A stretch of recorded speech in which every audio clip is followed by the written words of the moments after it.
मित्रों नमस्कार। इस समय नवरात्रि चल रही है और चारों तरफ धर्म का माहौल है। सभी लोग माता रानी की भक्ति में रमे हुए हैं, रंगे हुए हैं। ऐसा ही कुछ प्रसंग मैं आज आपको सुनाने जा रहा हूँ जो भगवान श्री राम की भक्ति पर आधारित है और जिसे काकभसून जी ने श्रीमान गरुड़ जी को सुनाया है। प्रसंग बहुत अच्छा मित्रों, बड़ा ही रोचक है, ज्ञानवर्धक है। जितना ही आप ध्यान से सुनेंगे उतना ही अधिक आपका मन निर्मल होगा। मेरे सामने रामचरितमानस रखा हुआ है जिसका अध्ययन नित्य मैं रोज करता हूँ और इससे बहुत सारी ज्ञान की बातें मिलती हैं। जीवन में जीने की एक ऊर्जा मिलती है, सही मार्ग प्रशस्त होता है। मित्रों, आज इस संसार की चकाचौंध में, आपाधापी में हम अच्छी बातों को भूलते जा रहे हैं, अपने धर्म ग्रंथों को भूलते जा रहे हैं, सनातन धर्म को भूलते जा रहे हैं। तो कुछ लोग रामचरितमानस का अध्ययन भी करते हैं लेकिन वो ध्यान से पढ़ नहीं पाते हैं। जल्दी जल्दी में दोहा चौपाई पढ़ लेते हैं, उसका भाव ग्रहण नहीं कर पाते और उनका जीवन सुधर नहीं पाता है। इसलिए हो सके तो रामचरितमानस का अध्ययन नित्य करें और ध्यान से करें, भाव से करें, निश्चय ही वो ज्ञान प्राप्त होगा जिसके आप अधिकारी हैं। तो मेरे सामने रामचरितमानस रखा हुआ है मित्रों, और मैं आपको वह प्रसंग सुनाने जा रहा हूँ जो ज्ञानवर्धक है, सुखवर्धक है। कबहु की दुख सब कर हित ताके, तेहि की दरिद्र परसे मनि जाके। काकभसून जी कहते हैं मित्रों, कबहु की दुख सब कर हित ताके, जिसके मन में सबका हित करने का भाव होता है, जिसके हृदय में सबका कल्याण करने का भाव होता है, उसे दुख कभी प्राप्त नहीं होता। तेहि की दरिद्र परस मनि जाके, जिसके पास पारस मणि है, लोहा को सोना बनाने की विद्या, उसे गरीबी दरिद्री कभी व्याप्त नहीं होती। परद्रोही की होहि निशंका, कामी पुन की रहहि अकलंका। परद्रोही की होहि निशंका, जो परद्रोही होते हैं, दूसरे से द्रोह करते हैं, झगड़ा करते हैं, अकारण वैर करते हैं, वो निशंक कभी नहीं रहते, निचैन से नहीं रहते, उनका जीवन बेचैन हो जाता है मित्रों। कामी पुन की रहहि अकलंका, जो कामी होता है, सांसारिक माया, संसार का काम उस पर सवार रहता है, वह निष्कलंक नहीं रहता, उस पर कलंक जरूर लगता है। इसलिए काम वासना को त्याग कर भगवान की भक्ति करनी चाहिए। वंश की रह तुझ अनहित कीन्हे, कर्म की होहि स्वरूप ही चीन्हे। ठीक है, वंश की रह तुझ अनहित कीन्हे। अगर हम किसी श्रेष्ठ व्यक्ति का अहित करेंगे तो हमारे वंश का विनाश हो जाएगा, हमारा वंश कभी नहीं आगे बढ़ेगा। इसलिए सज्जनों से द्रोह नहीं करना चाहिए। कर्म की होहि स्वरूप ही चीन्हे। जब तक हमें कर्म का सही ज्ञान नहीं होगा, हम सही कर्म नहीं कर सकते मित्रों। काहू सुमति की खल संग जामी, शुभ गति पाव की पर त्रियगामी।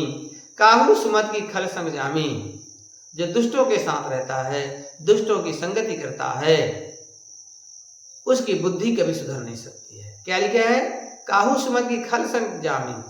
खल के साथ रहने पर किसी की सुमत जगती नहीं, अच्छी बुद्धि नहीं जगती मित्रों। दुष्टों का, नशेड़ियों का, चोरों का, लपटों का साथ नहीं करना चाहिए।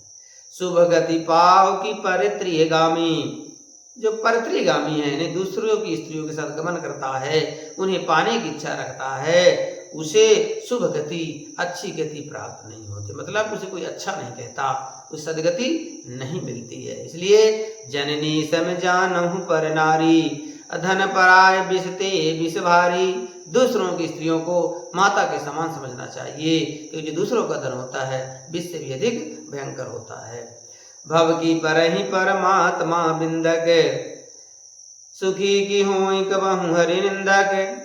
जो परमात्मा के बिंदक हैं, परमात्मा की वंदना करते हैं, प्रार्थना करते हैं, उसे संसार सागर में नहीं आना पड़ता, मुक्त हो जाते हैं। सुखी की होई कबहु हरि निंदक, जो हरि की निंदा करते हैं, परमात्मा की निंदा करते हैं, वो कभी सुखी नहीं होते मित्रों। परमात्मा में कोई कमी नहीं होती मित्रों। वह किसी के साथ गलत नहीं करता, उसकी निंदा कभी नहीं करनी चाहिए, क्योंकि परमात्मा समर्थमान है, परम स्वतंत्र, न सिर पर कोई, भावहि मनहि करहु तुम सोई। परमात्मा कैसा है? परम स्वतंत्र है, उससे बड़ा कोई नहीं है। इसलिए परमात्मा किसी से ईर्ष्या नहीं करता, द्वेष नहीं करता, गलत नहीं करता है। हमें यहाँ जो कुछ प्राप्त होता है मित्रों, अपने कर्मों की सजा है, कर्मों का फल है। हम जैसा कर्म करेंगे वैसा ही फल मिलता है। यदि हम बबूल का पौधा लगाएंगे, उससे आम खाने को नहीं मिलेगा। क्या मिलेगा? कांटे मिलेगा। इसलिए सदकर्म करेंगे, दुखी नहीं होंगे। राज की रहे नीति बिनु जाने, आगे की रहे हर चरित बखाने।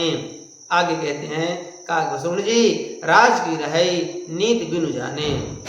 यदि कोई नीति नहीं जानता, नियम नहीं जानता, उसका राज्य चला जाता है, राज्य नहीं रहता। आगे की रहें हरिचरित बखाने, भगवान के चरित्र का गुणगान करने से पाप कभी नहीं रहता। इसलिए मित्रों, भगवान का गुणानुवाद करना चाहिए। पावन जस की पिन बिन होई, बिनु गया जस की पावई कोई। पावन जस की पुण्य बिन होई, पुण्य का काम नहीं करेंगे, अच्छा काम नहीं करेंगे, तो पवित्र यश संसार में हमें नहीं मिलेगा। तो पुण्य का मतलब वो होता है मित्रों, जिसे हम पुनः प्राप्त करना चाहते हैं, उसे पुण्य कहते हैं। अब पाप उसे कहते हैं जिसे हम प्राप्त तो नहीं करना चाहते, मिलेगा जरूर, क्योंकि हमने बोया है, किया है। तो पुण्य यानी पुनः जिसे प्राप्त करना है। यदि आप किसी को अन्न दान दे रहे हो, मतलब कभी आपको अन्न की आवश्यकता पड़ सकती है। किसी का आप सहयोग कर रहे हो, आपको सहयोग की आवश्यकता पड़ सकती है।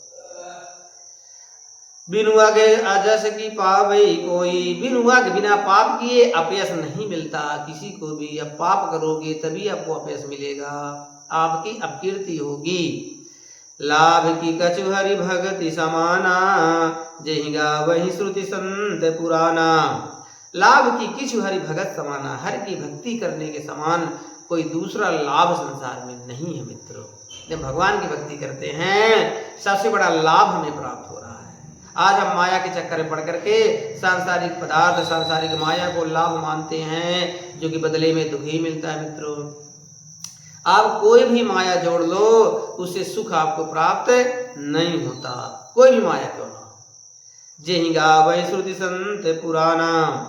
और उस भक्ति को कौन गाता है? श्रुतियां वेदों की गाती हैं, संत गाते हैं, पुराण गाते हैं। भक्ति को श्रेष्ठ माना गया मित्रों, इसे भगवान की भक्ति करनी चाहिए।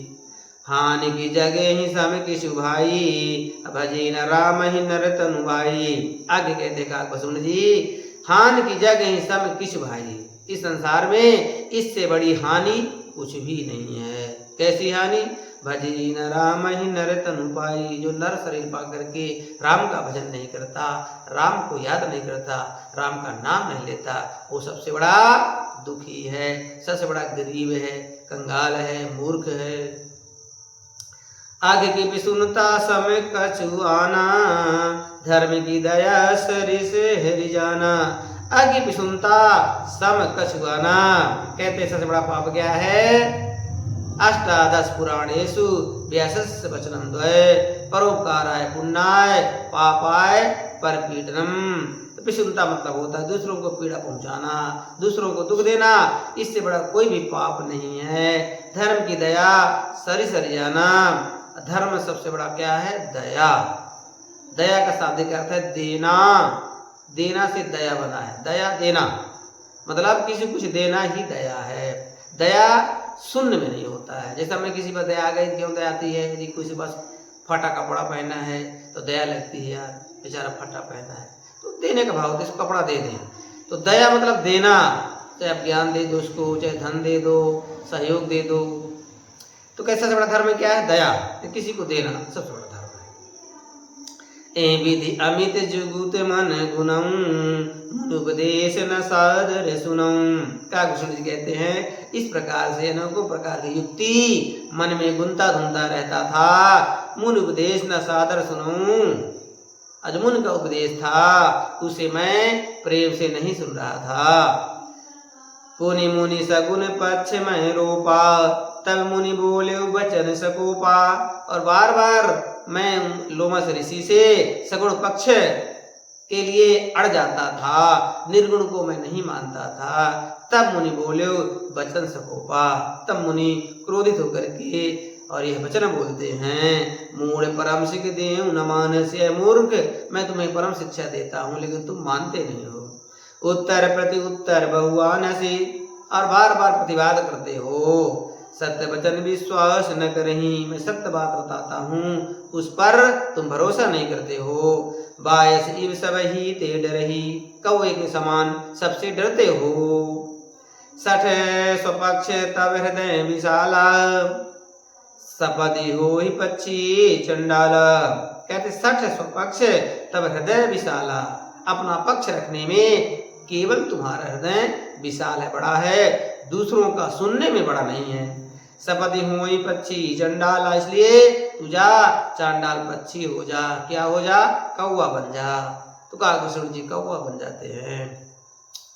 लीन श्राप में शीश चढ़ाई, नहीं कछु भय न दीनताई। अपनी कहानी बताते हुए कागभूषण जी कहते हैं कि मैंने महात्मा जी का श्राप ले लिया और मन में न दुखी हुआ न कोई डर ही हुआ, क्योंकि मैं राम भक्त हूँ, मैं किसी से नहीं डरता।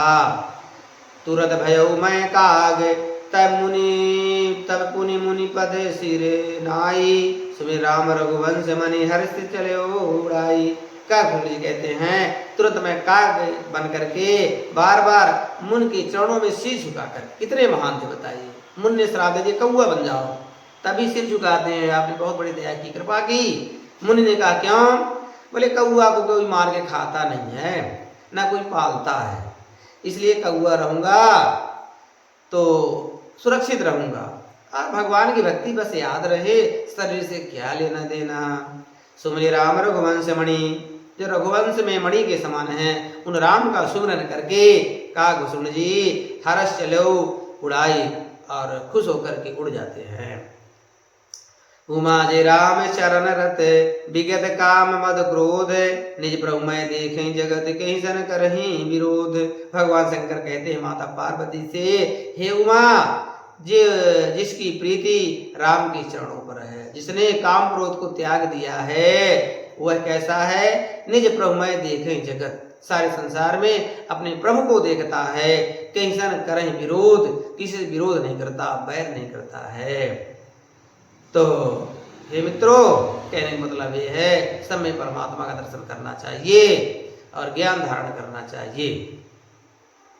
सुन खगेश नहीं कछुरी से दूषण, उर प्रेरक रघुवंश विभूषण। तो गरुड़ महाराज को अपनी कहानी सुनाते हुए कागभूषण जी कहते हैं कि सुनिए गरुड़ महाराज, इसमें ऋषि का कोई दोष नहीं है। क्यों? क्योंकि हृदय को प्रेरित करने वाले राम जी हैं। राम जी ने उनसे श्राप दिलवाया मेरे लिए, वह मेरे लिए कल्याण कारक है, कल्याणकारी है। कृपा सिंधु मुनि मति करी भोरी, लीनी प्रेम परीक्षा मोरी। कृपा के सिंधु भगवान श्री राम मुनि की जो बुद्धि है वह भोली कर देते हैं, उन्हें भोर हो जाता है, क्या सही है क्या गलत है इसका भान नहीं रहता और श्राप दे देते हैं। ये मेरे राम जी के कारण। लीनी प्रेम परीक्षा मोरी, क्योंकि राम जी प्रेम की परीक्षा लेना चाहते थे। होता क्या है मित्रों, हम भगवान से बहुत सारी दौलत मांगते हैं, धन मांगते हैं, माया मांगते हैं, जब नहीं मिलता तो भगवान से द्रोह करने लगते हैं। सच्चा भक्त वह है भगवान जिस हालत में रखे वो रहे, भगवान को ना छोड़े। मन बस क्रम मोहि निज जन जाना, मुनि मति पुनि फेरी भगवाना। मन कर्म वचन से मुझे अपना जान करके भगवान ने महात्मा की बुद्धि पुनः फेरी। ऋषि समय सहजशीलता देखी, रामचरण विश्वास विशेषी। महात्मा जी ने देखा कि कागभूषण जी को भगवान से बहुत प्रेम है, रामचरण विश्वास विशेषी, राम जी के चरणों पे बहुत विश्वास है। अति विस्मय पुनि पुनि पछताई, इसे महात्मा जी पछताते हैं हमने बेकार में श्राप दे दिया। सादर मुनि मोहिलीन बुलाई, सादर प्रेम पूर्वक फिर बुलाते, आओ भैया इधर आजा। मम परितोष विविध विधि कीना, और मुझे बहुत प्रकार से समझाया। हर्षित राम मंत्र तब दीना, खुश होकर के राम मंत्र दिया। राम राम जपो, सब ठीक हो जाएगा। मित्रों, सबसे बड़ा राम मंत्र है, इससे बड़ा दुनिया में कोई मंत्र नहीं है। इसके लिए लिखा है, महामंत्र सोई जपत महेशु, काशी मुक्ति देत उपदेशु। ये महामंत्र है जिसको हमेशा महेश का अर्थ होता महा, ईश्वरों का भी ईश्वर भगवान शंकर भी जपता रहता है। उसका लाभ क्या होता है? काशी में मुक्ति के लिए उपदेश करते रहते हैं। तो भगवान शंकर जैसा राम का भक्त कोई नहीं है। तो कहने का मतलब मित्रों, फिर लोमस ऋषि ने काकभूषण जी को राम मंत्र दिया। राम का मंत्र पा करके काकभूषण जी उड़ जाते हैं और नीलगिरी पर्वत में जाकर के वहाँ सारे देवी देवता पक्षी बनकर जाते हैं। वहाँ हमेशा प्रसंग कथा चलती रहती है भगवान श्री राम की। तो मित्रों, वह देश धन्य है, वह स्थान धन्य है जहाँ राम की कथा होती है, राम के भक्त रहते हैं। मित्रों, तो आप सभी से प्रार्थना, इस नवरात्रि में राम की भक्ति जरूर करें, पाखंड में ना पड़ें, सच्ची भक्ति करें। भक्ति करते ही होता है भगवान श्री राम को हृदय में धारण करना और सत्कर्म करना, उनके बताए मार्ग पर चलते रहना, मनमाना आचरण नहीं करना। केवल मंदिर मस्जिद जाना भक्ति नहीं कहलाती है। यदि वहाँ जाते हैं, हमारा जीवन सुधरना भी चाहिए। यदि हम पाप करते हैं, छल करते हैं, धोखा करते हैं, पाखंड करते हैं, किसी को लूटते हैं, तो राम के भक्त नहीं हो सकते हैं। इसलिए मित्रों, सच्ची भक्ति करें। आज के लिए इतना ही। जय श्री राम।